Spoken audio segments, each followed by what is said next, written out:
आंतरिक सुरक्षा मुद्दे केंद्रीय गृहमंत्री अमित शाहનો હુંકાર।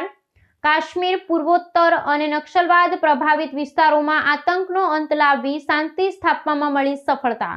કેન્દ્રીય ગૃહમંત્રી અમિત શાહે દેશની સુરક્ષા વ્યવસ્થા અને કાયદો વ્યવસ્થાની સ્થિતિ અંગે આત્મવિશ્વાસપૂર્ણ નિવેદન આપતા જણાવ્યું છે કે નરેન્દ્ર મોદી સરકાર માદક દ્રવ્યોની હેરાફેરી, માનવ તસ્કરી અને સાયબર ગુનાઓ સામેની લડાઈમાં રાજ્યોની પડખે અડગ ઊભી રહી છે।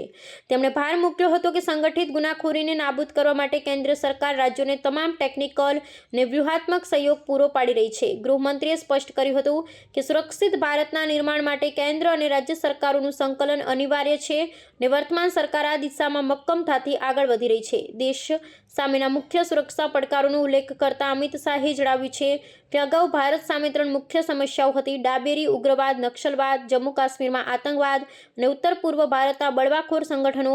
તેમણે દાવો કર્યો હતો કે સરકારની આક્રમક અને સચોટ વ્યૂહરચનાને કારણે આજે આ ત્રણેય સંવેદનશીલ વિસ્તારોમાં શાંતિ સ્થપાઈ છે। નક્સલ પ્રભાવિત વિસ્તારોમાં હિંસામાં ધરખમ ઘટાડો થયો છે, જ્યારે જમ્મુ કાશ્મીર અને પૂર્વોત્તર રાજ્યોમાં વિકાસની નવી લહેર શરૂ થઈ છે, જેના પરિણામે સામાન્ય જનજીવન ભયમુક્ત બન્યું છે। ગૃહમંત્રી વધુમાં ઉમેર્યું હતું કે કેન્દ્ર સરકાર માત્ર સરહદી સુરક્ષા જ નહીં પરંતુ આંતરિક સુરક્ષાના આધુનિક પડકારો સામે પણ સજ્જ છે। સાયબર સુરક્ષા અને ઓનલાઈન છેતરપિંડી રોકવા માટે વિશેષ માળખું તૈયાર કરવામાં આવ્યું છે। પૂર્વોત્તર રાજ્યોમાં શાંતિ કરાર અને સશસ્ત્ર જૂથોના શરણાગતિ અભિયાનને કારણે વર્ષો જૂની અશાંતિનો અંત આવ્યો છે।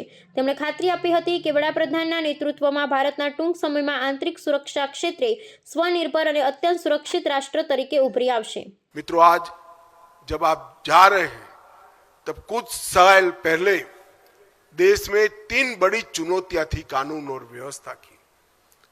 वामपंथी उग्रवाद, जम्मू कश्मीर का आतंकवाद और नॉर्थ ईस्ट के अंदर काम करते हथियारी ग्रुप। मगर जब आप 10 साल के बाद ज्वाइन कर रहे हो, मोदी जी की सरकार बनने के 10 साल के बाद, तब ये तीनों क्षेत्र में शांति हो चुकी है और एक प्रकार से देश ये तीनों मोर्चों पर सुरक्षित है। परंतु आंतरिक सुरक्षा की जिम्मेदारी आज भी इतनी ही है।